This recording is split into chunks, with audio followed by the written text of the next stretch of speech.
В прошлой серии «Бедный Настя». Я в молодости тоже был вспыльчив и упрям. Я прибежал за графином, как только увидел, что барону сделалось дурно. Корфом сейчас будет не до нас. Тяжбу с поместьем разрешим в свою пользу в 2 счета. Всем, что у меня есть, и все, что у меня будет, я обязана только вам, дядюшка. Вы с Лизаветой Петровной отправились домой, потому что ей стало дурно. Она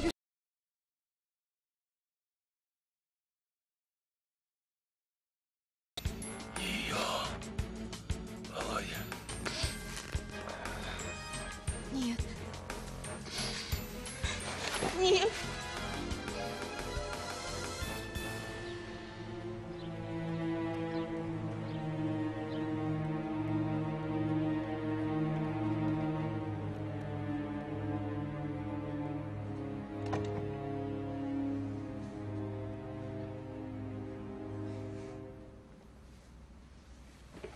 Аня.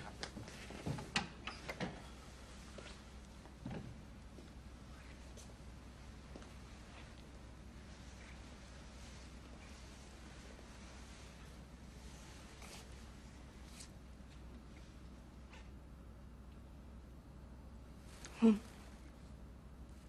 умер.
Ты же говорил мне,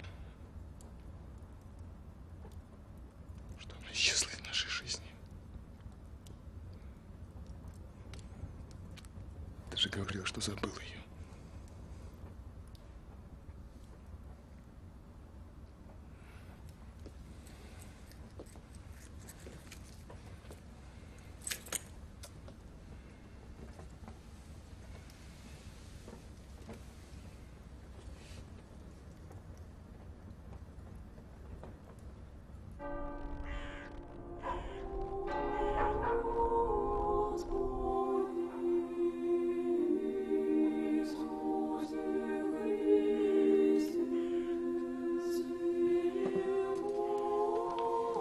Сиди.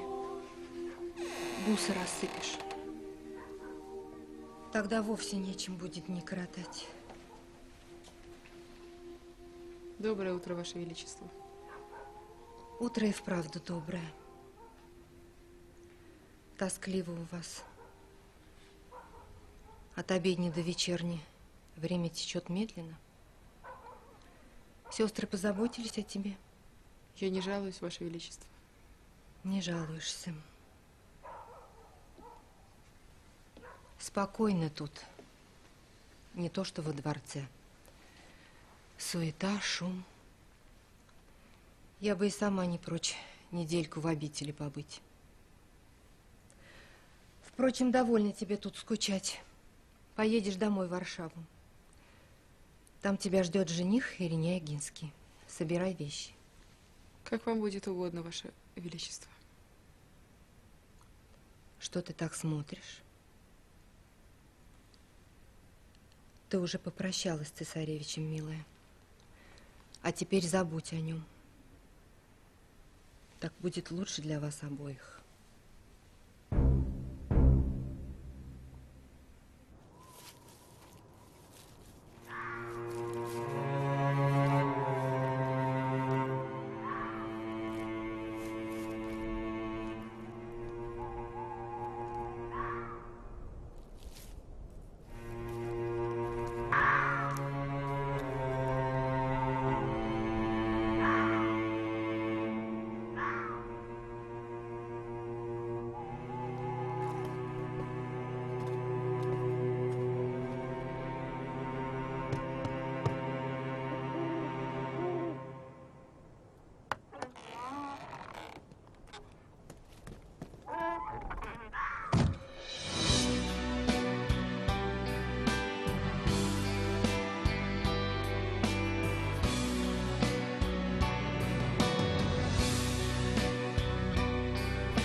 Отец.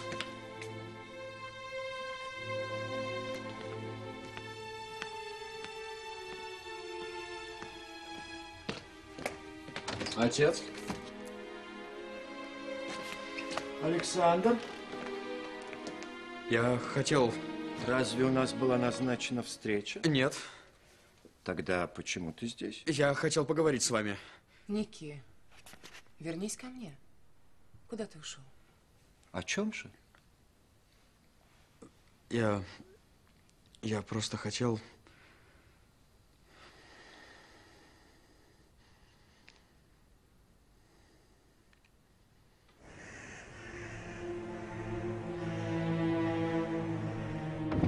Уже утро, а Лизы нет.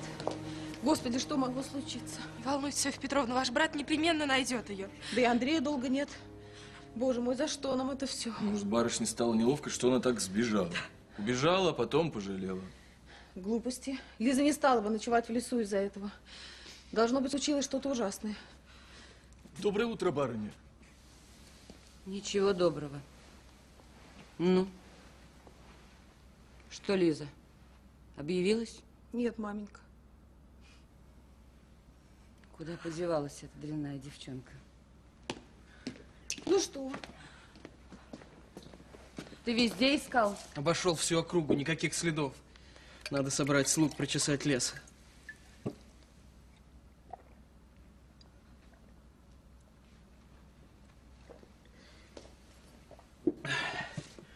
Я сейчас же займусь этим. Дмитрий, Татьяна, идемте со мной, поможете мне. Постойте.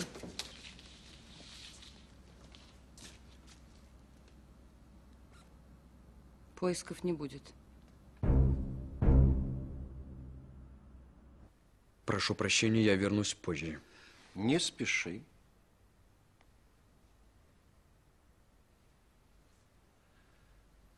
Так о чем ты хотел говорить со мной?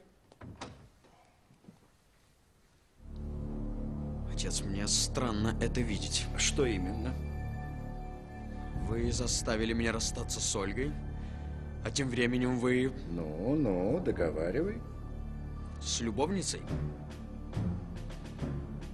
Я думал, что тебе отлично известно, чем отличается любовница от невесты и тем более от жены. Я не понимаю, о чем вы. О том, что любовница хорошо знает свое место в царской опочивальне и ни на какое другое место не претендует. Вот чем отличается любовница от женщин, связь с которыми может принести вред.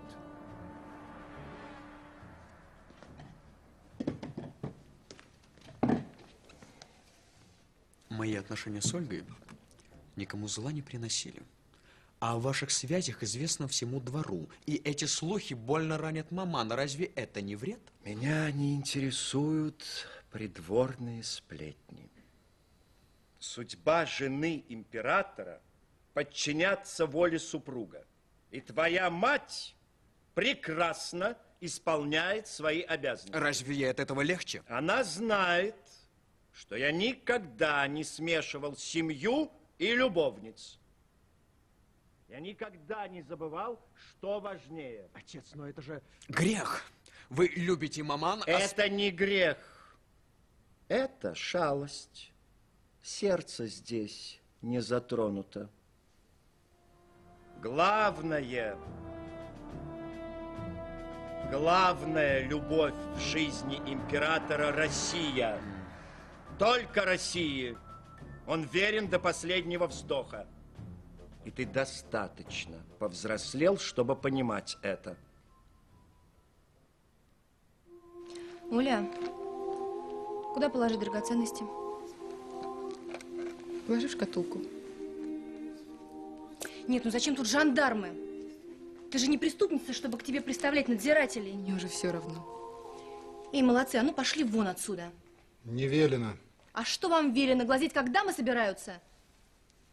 Хорошая у вас служба. Многие хотели бы так. Приказ государыни императрицы. Стоять у дверей. У дверей? А с какой стороны? Не знаю, сказано у дверей. Тогда шагом марш в коридор и стойте у дверей с той стороны. Нечего вам тут высматривать. Не велено. Ну что ты заладил, не велено, да не велено. Вы что, думаете, что барышня в окно, что ли, полезет? Дайте спокойно собраться. Вы не нарушите приказ императрицы, если будете стоять снаружи. Ну ладно, пошли.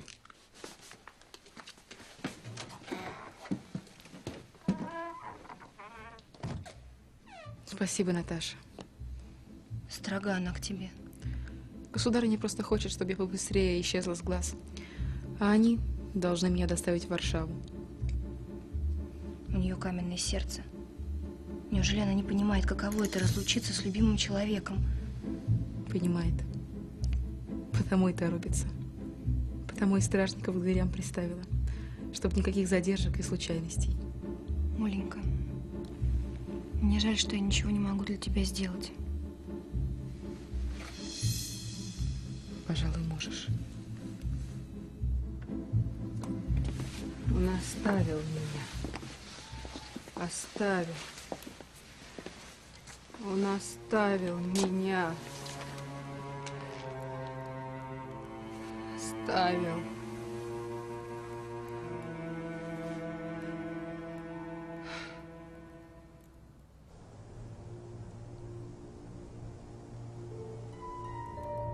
Ты говорил, что она осталась в прошлом. Ты обманывал меня.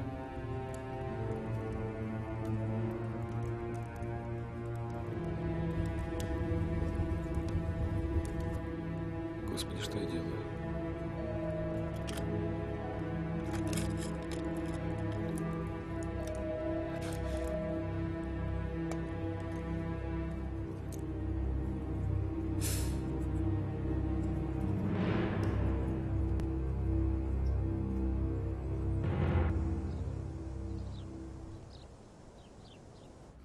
Я не ослышался, мама? Вы сказали, поисков не будет? Не ослышался. Поисков не будет. Но, маменька, Лизы нет уже около суток. Что, если с ней случилась беда? Не спорь со мной. Я знаю свою дочь. Лишний раз хочет вызвать сочувствие. Не первый раз разыгрывает спектакль. Но зачем ей сейчас это нужно? А чтобы мы ее пожалели. Вспомни, как она противилась помолвке с Андреем Платоновичем. А потом вдруг согласилась. С чего это вдруг? Она просто подумала как следует и решила, что... Я знаю, что она решила. Решила поиграть со мной. Думает, мы все сейчас бросимся на ее поиски. А она будет ждать, пока мы дойдем до того, что готовы простить ее, лишь бы была жива-здорова. Тогда объявится, а я отменю помолвку. Вот чего она добивается. Возможно, вы правы, маман. Такая интрига вполне в ее характере. Однако, если она прячется в лесу, это опасно. Да одному Богу известно, что с ней могло случиться. Там болото, дикие звери. Соня права. Нужно позвать исправника и организовать поиски. Неужели мы будем так сидеть и ждать? Да. Мы будем сидеть, ждать и бездействовать.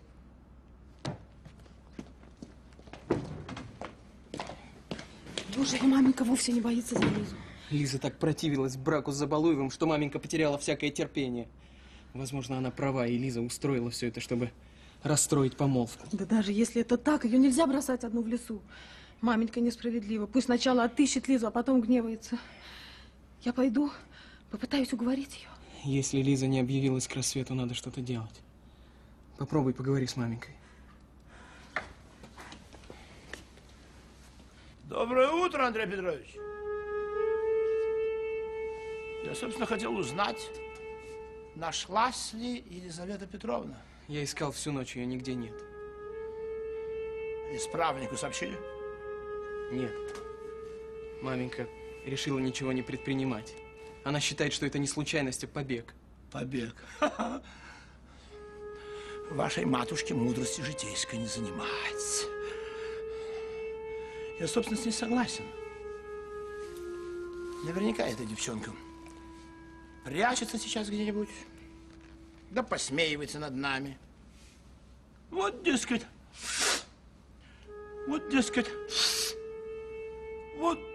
как ловко я всех их тут вокруг пальца. Вы забываетесь! Я начинаю задумываться, отчего Лиза так противилась вашему браку. Если я узнаю, что причина Лизиного побега ваше недостойное поведение, вы будете иметь дело со мной.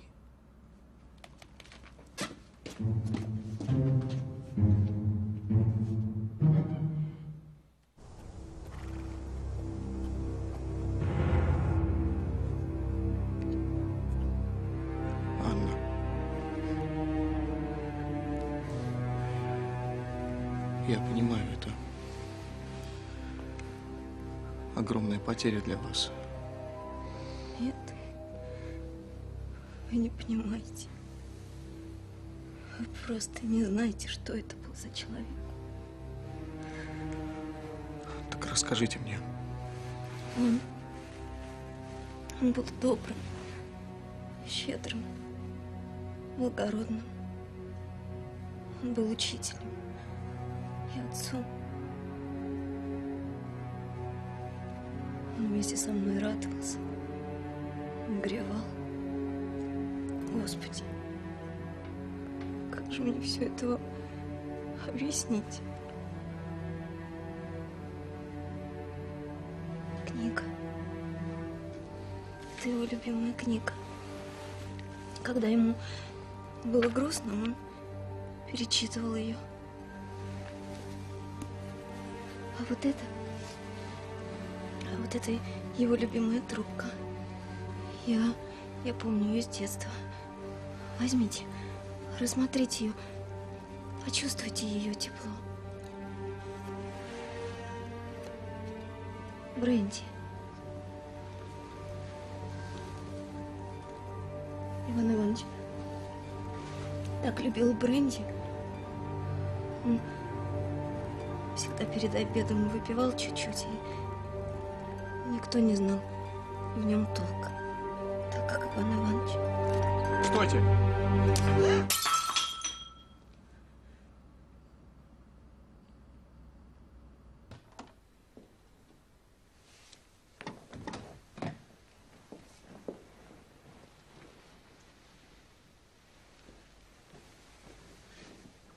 Вы говорили о главной любви в жизни императора?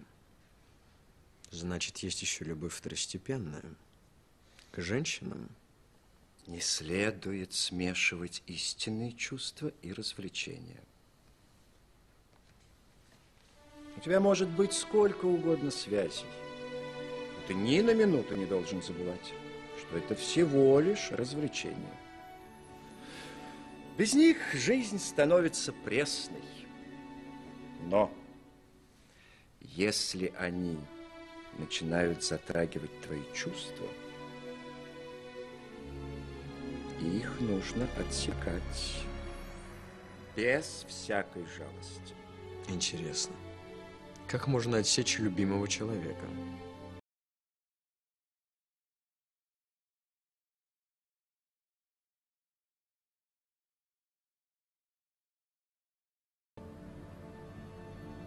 Любовь и близость – понятия, которые должны касаться только твоей семьи. Любовь к семье даст тебе силы управлять государством. Поэтому твоей супругой не может стать случайная женщина.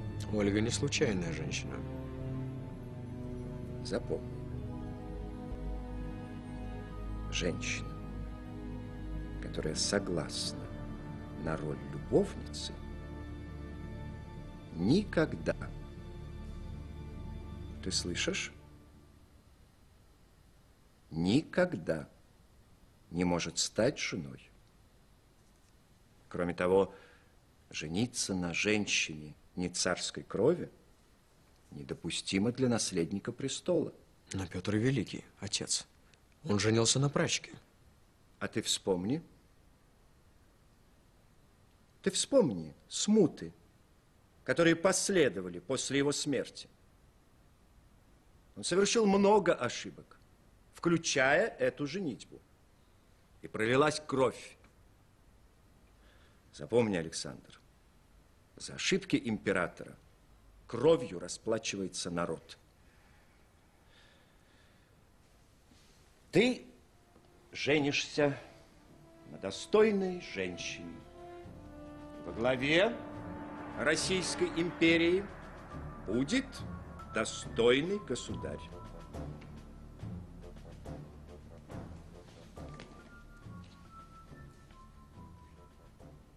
Ну, нравоучений на сегодня довольно. Ваше Высочество, не пора ли нам развеяться? Поедем сегодня на охоту. На охоту? Пожалуй.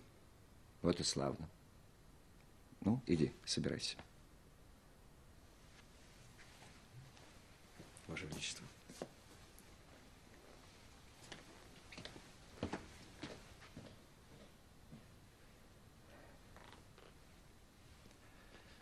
Стало быть, с Калиновской покончено. Да, Ваше Величество. Она сегодня же под охраной отбывает в Польшу. Мы никогда больше о ней не услышим.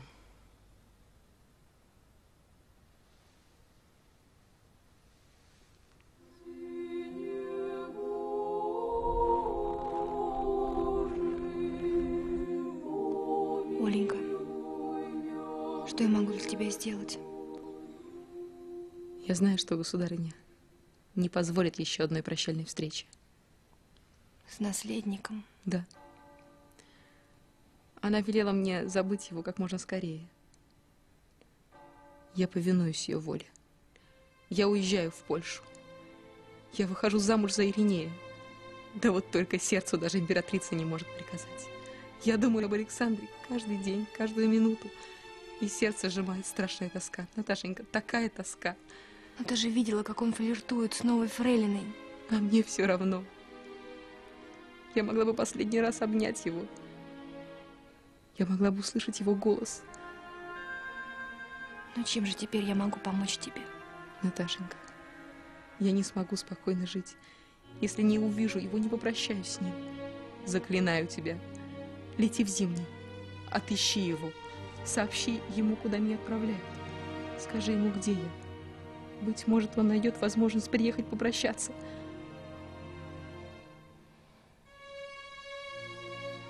ты вправе отказаться. Ведь, если государыня узнает, тебя ждет немилость. Но ты же моя последняя надежда. Это опасно не только для меня, но и для тебя. Следующее наказание может быть не столь мягким.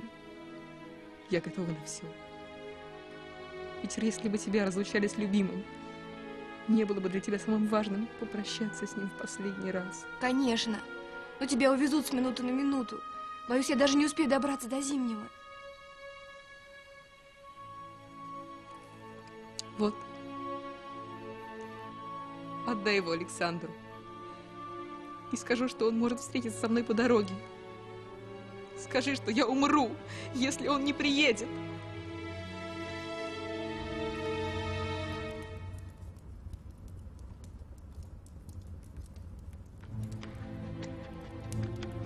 Отец,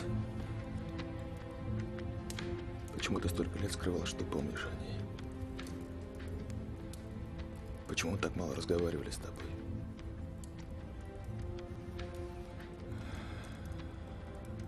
Не было бы этих глупых размолвок.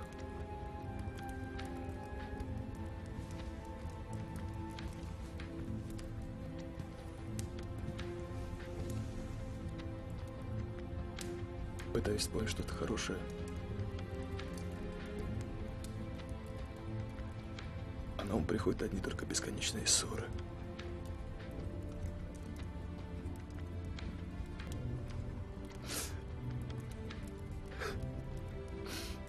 Мы постоянно спорили о какой-то чепухе.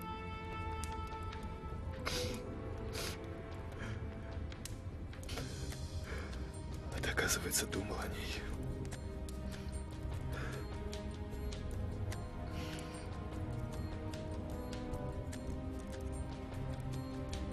Отец.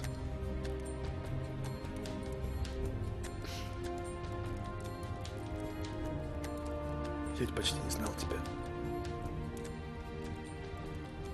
О чем еще ты думал? О чем горевал? Чему радовался?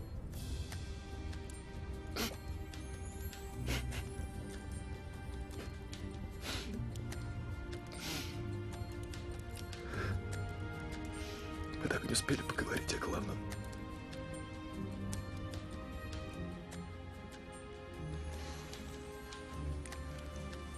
Простите, я не хотел сделать вам больно.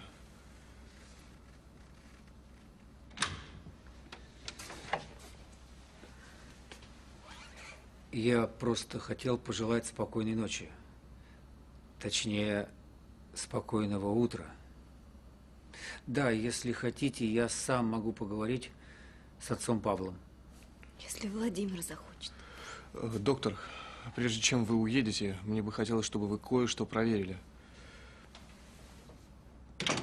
Вот, взгляните. Я заметил какой-то странный осадок.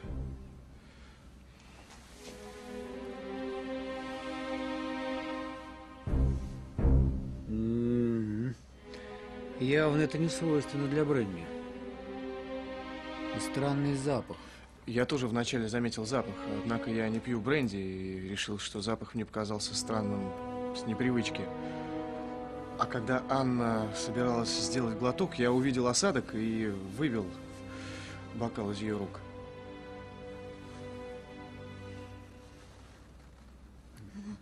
Барон всегда заказывал самый лучший бренди. Для него специально привозили из Петербурга. Странно это. Доктор, вы думаете то же, что и я? Я не исключаю, что в бренди был подмешан яд. Однако это в корне меняет дело. Я должен еще раз осмотреть тело барона. Немедленно.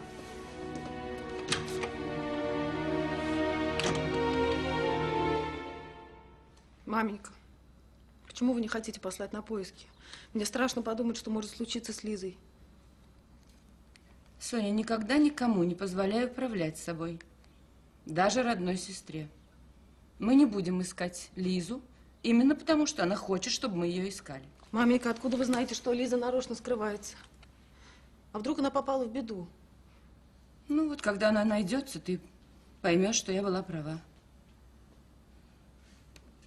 И потом, ну зачем же поднимать шум на всю округу?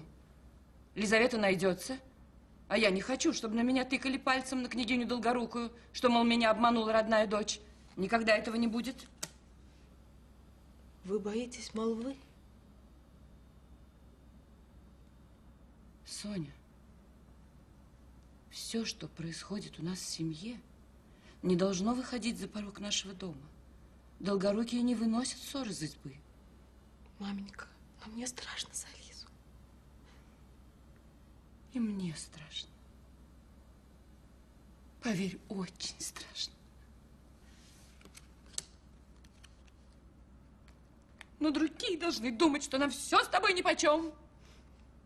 Никогда не выказывай свою слабость перед другими. Слышишь? Никогда. Мала еще. Не понимаешь меня. Ну ничего. Поживешь с моё, хлебнешь горя. Вспомнишь слова матери. Маменька, но если речь идет о ее жизни. Ничего, не пропадет. У Лизаветы мой характер, ей няньки не нужны. Маменька, вы то же самое говорили год назад, когда папа ушел на охоту. Помните? Вы уверяли, что с ним ничего не случится. А случилось. Это к делу не относится. Мы не будем искать Лизу. Ступай вон, надоело.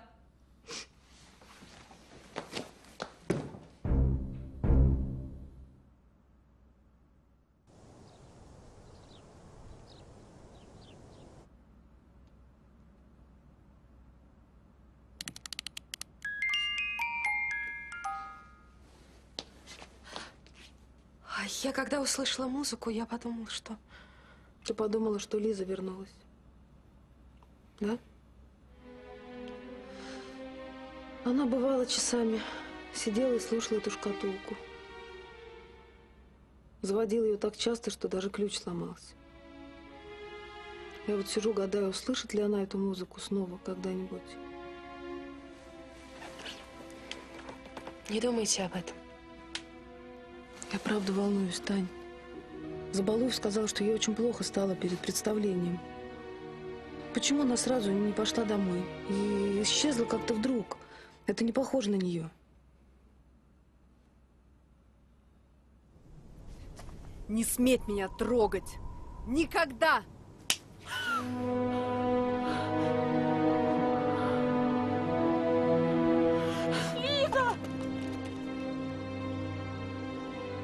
Я не знаю, куда делась Лиза, но я ее найду. Как? Я отправлюсь на поиски сама. Нет, тебе нельзя, Тань. Мама не разрешит. Она отказывается посылать людей на поиски Лизы. Если она узнает, что... Да не узнает она. Вы скажете ей, что отправили меня по какому-нибудь срочному делу. Это очень опасно, Тань. Тем более Андрей уже отправился на поиски Лизы. Я уверена, он найдет ее. Я, наверное, просто перенервничала из-за того, что с папенькой случилось. Лиза обязательно найдется. Все будет хорошо.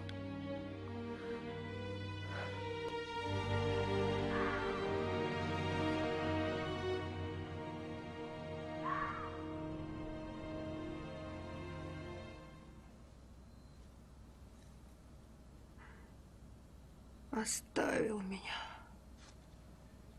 Оставил.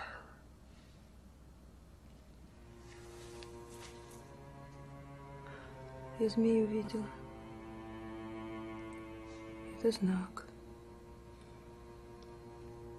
Беда пришла. Беда.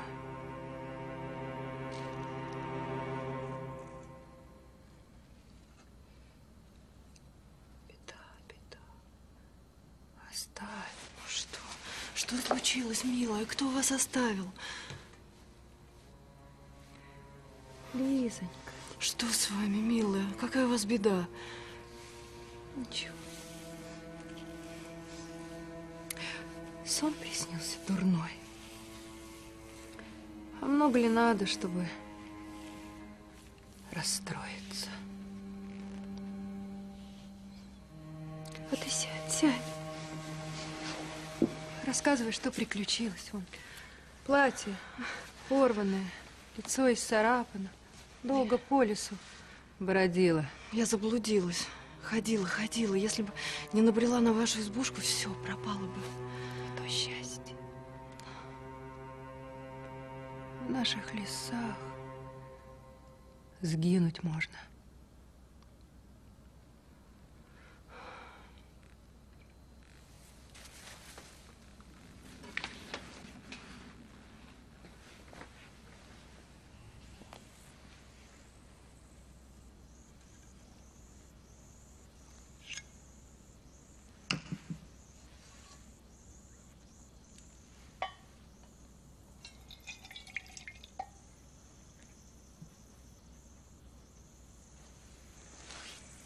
Ты выпей. Сил берешься.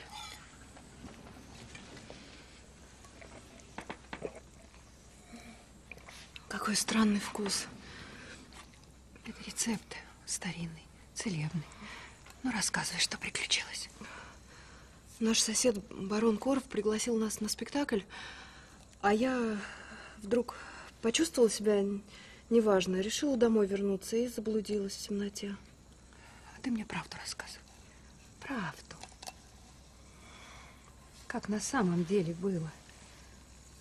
А придумывать я сама мастерица. Мой жених, господин Забалуев, ударил меня по щеке. Я и убежала в лес, не разбирая дороги, а когда опомнилась, кругом темный лес. Ты что-то не договариваешь? Да ты вправду знаешь, о чем я думаю. Ты все знаешь. Так что случилось? Владимир. Помнишь, ты гадала мне на картах, что я выйду за него замуж. Он разлюбил меня. Значит, замуж я за него не выйду. Выходит, неправду карты сказали. Нет, милая. Я тебя не обманывала. Ты выйдешь за Владимира. Выйдешь. Все будет хорошо. Все будет хорошо. Хорошо.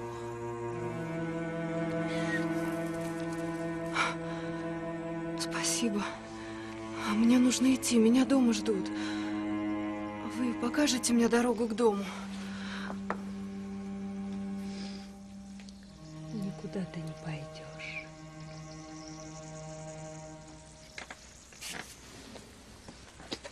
Нет. Пойдешь. Не пойдешь. Никуда.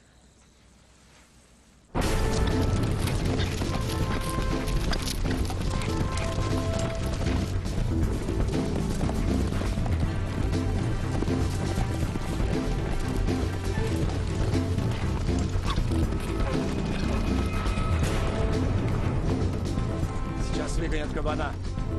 Славно поохотимся. Александр, что с вами? Думаю о нашем давешнем разговоре. Опять совершаешь ту же ошибку. Не понимаю, о чем вы говорите. Путаешь развлечение с чувством. Сейчас время развлечений, подумаешь потом.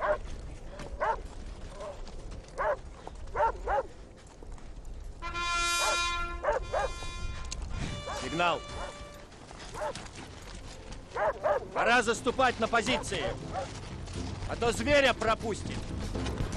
Следуй за мной!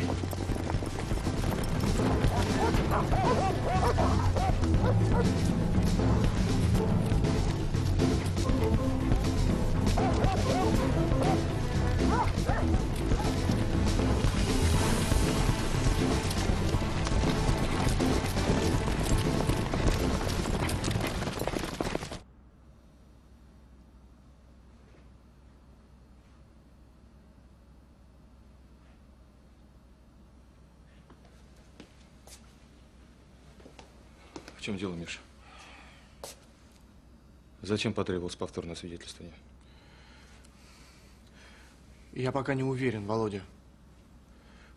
Надеюсь, что мне только показалось. Скажи толком. Бренди. Я обнаружил какой-то осадок в рюмке, потом в графине. Это очень подозрительно. Ну, кто-нибудь из слуг отпил. Потом добавил какой-нибудь дряни. Обычное дело. Иван Иванович сам всегда переливал бренди в графин. Ночью он долго сидел в библиотеке. Вряд ли кто-то из слуг мог взять графин при нем. Анна права. И запах у бренди подозрительный. Доктор Штерн тоже насторожился. Кроме отца его никто не пил. Остальные пили вино. Черт, я не верю. Чтобы кто-то подсыпал туда яд. Какой-то бред. Из пошлых французских романов. У барона были враги? Только французы на войне. Но если твои подозрения верны,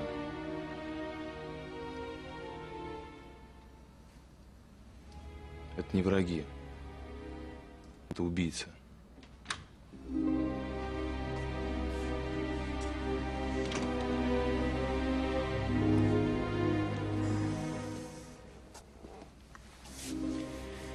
Что там, Илья Петрович? Вынужден сообщить вам, господа, что наихудшие опасения оправдались. Барона отравили. Скорее всего, яд был подмешан в бренди, который Иван Иванович пил накануне спектакля.